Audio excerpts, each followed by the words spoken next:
Doctor صاحب یہ کھربوں اربوں روپیہ پتہ نہیں کتنا حساب بنتا ہے مدارس کا، یہ جو ہو رہا ہے اس کا آڈٹ کیوں نہیں ہوتا؟ یہ کہاں سے آ رہا ہے؟ کون استعمال کر رہا ہے؟ یہ حکومت پاکستان کی مجرمانہ غفلت ہے، اور وہ آج کے وقت سے نہیں، آپ اس کو 40 سال پیچھے لے جائیں، 50 سال پیچھے لے جائیں، جتنی حکومتیں بھی گزری ہیں اس جرم میں ساری حکومتیں برابر کی شریک ہیں۔ اور پروبیبلی یہ افغانستان وار جو ہوئی تھی، جہاد افغانستان، جو امریکہ کی سرپرستی میں جہاد ہوا تھا، یہ سارا پرابلم اس پیریڈ کے بعد شدت اختیار کرتا چلا گیا۔ اور جنرل ضیاء الحق صاحب کو میں نے خود زور دے کے کہا تھا اس زمانے میں کہ آپ مدارس کی بیرونی فنڈنگ کے سلسلے کو روکیں۔ پھر میں نے غلام اسحاق خان صاحب جب مختصر پیریڈ کے لیے پریزیڈنٹ ہوئے، ان سے مطالبہ کیا تھا پرسنلی میٹنگ میں کہ باہر کے ملکوں کو یہاں کے مدارس کی فنڈنگ کی اجازت کیوں ہے، کس نے دے رکھی ہے، کس اصول، کس قانون اور آئین کی کس شق کے تحت، اس کو روکیں۔ پھر جنرل پرویز مشرف صاحب کو بھی میں نے مطالبہ کیا تھا۔ میں تسلسل سے اس کا مطالبہ کرتا چلا آ رہا ہوں جہاں تک میری رسائی جس پیریڈ میں ہوئی۔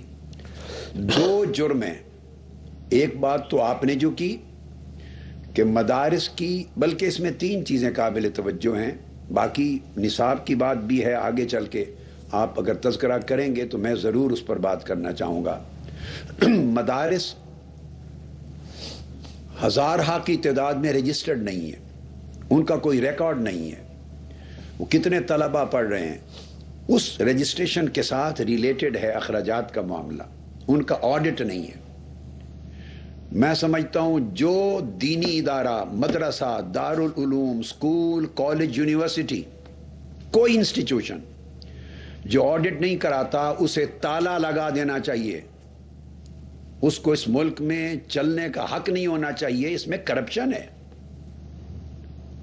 اور یہ آڈٹ اس لیے نہیں ہوتے کہ پھر اس میں بیرونی فنڈنگ کے دروازے کھلے ہوئے ہیں، اور اس میں کوئی شک نہیں کہ جب بیرونی فنڈنگ آتی ہے بعض خاص ملکوں سے، میں نام نہیں لوں گا، آپ بہتر سمجھتے ہیں، اور قوم اب اتنی نابالغ نہیں رہی اس شعور میں، ان کو سمجھنا چاہیے کہ بیرونی ملک سے جو فنڈنگ آتی ہے، باہر کے ملک، وہ صرف خیرات اور فی سبیل اللہ مدد کے طور پہ نہیں دیتے۔ اگر وہ خیرات کے طور پہ دیتے تو وہ ہر مدرسہ کو دیتے، ہر دارالعلوم کو دے کے، ہر انسٹیٹیوشن کو دیتے جہاں تعلیم کا چشمہ پھوٹا ہوا ہے، مگر ایسا نہیں ہوتا۔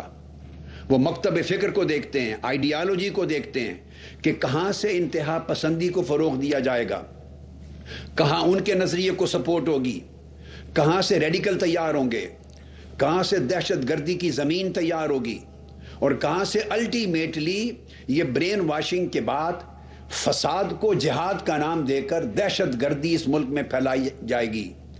تو وہ جہاں ان کے مقاصد پورے ہوں، ان کے نظریاتی مقاصد، اعتقادی مقاصد، ان کے فکری مقاصد، ان کے سو کالڈ جہادی مقاصد، ان کو فنڈنگ جاتی ہے، اور فنڈنگ ڈائریکٹ جاتی ہے۔ سوال یہ ہے کہ آج تک کوئی ایک حکومت، میرا یہ کویسچن ہے، پاکستان کی حکومت کیا غلام ہے؟ کسی کے روٹی کے ٹکڑوں پہ پلتے ہیں؟ ان میں غیرت نہیں ہے، ان میں آزادی نہیں ہے؟ پاکستانی حکمرانوں سے میں پوچھ رہا ہوں، کیا آپ محکوم ہیں؟ اور یہ ہیں، اس لیے محکوم ہیں کہ ان کو پتا ہے کہ جب کبھی ان پر برا وقت آئے گا تو وہ ان کے آقا، مولا، پرورش کرنے والے، ٹھکانہ دینے والے، پالنے والے، ان کے منہ میں لقمے دینے والے بنیں گے، انہیں رہائش کی جگہ دیں گے، گھر دیں گے۔ ایک نہیں، اور ملک بھی ہیں، کسی کو کوئی پناہ دے دیتا ہے، پڑوس کا کوئی عرب ملک کسی کو کوئی پناہ دے دیتا ہے، محلات مل جاتے ہیں۔ یہ اپنے مستقبل میں، برے وقت میں کہ ہمیں حفاظت کون دے گا، پناہ کون دے گا، ہمیں پالے گا کون، اس کے پیش نظر پورے ملک کو ذبح کر رہے ہیں۔ پاکستان کی آئیڈیالوجی جو قائد اعظم نے دی تھی اس کو ذبح کیا جا رہا ہے۔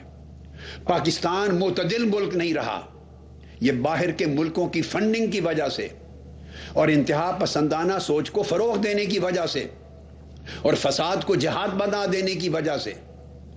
لہذا مدارس کی رجسٹریشن بھی مسٹ ہے، ہونی چاہیے، ان کی اکاؤنٹیبلٹی ہونی چاہیے، ان کا آڈٹ ہونا چاہیے، ان کی فنڈنگ بند ہونی چاہیے، اور یہ عمل سیاسی جماعتوں پر بھی لاگو ہونا چاہیے، مذہبی ہوں یا سیاسی، کوئی آسمان سے نہیں اتری۔ مذہبی بعض جماعتوں کو، بعض اداروں کو، مدرسوں کو تو کچھ خاص ملک فنڈ کرتے ہوں گے، مگر بعض سیاسی جماعتوں کو بھی خاص ملک فنڈ کرتے ہیں، خواہ ان کا ڈاکٹر صاحب بات یہ ہے آپ کی مشرق کی طرف ہو یا مغرب میں کہیں دور سے ہوں۔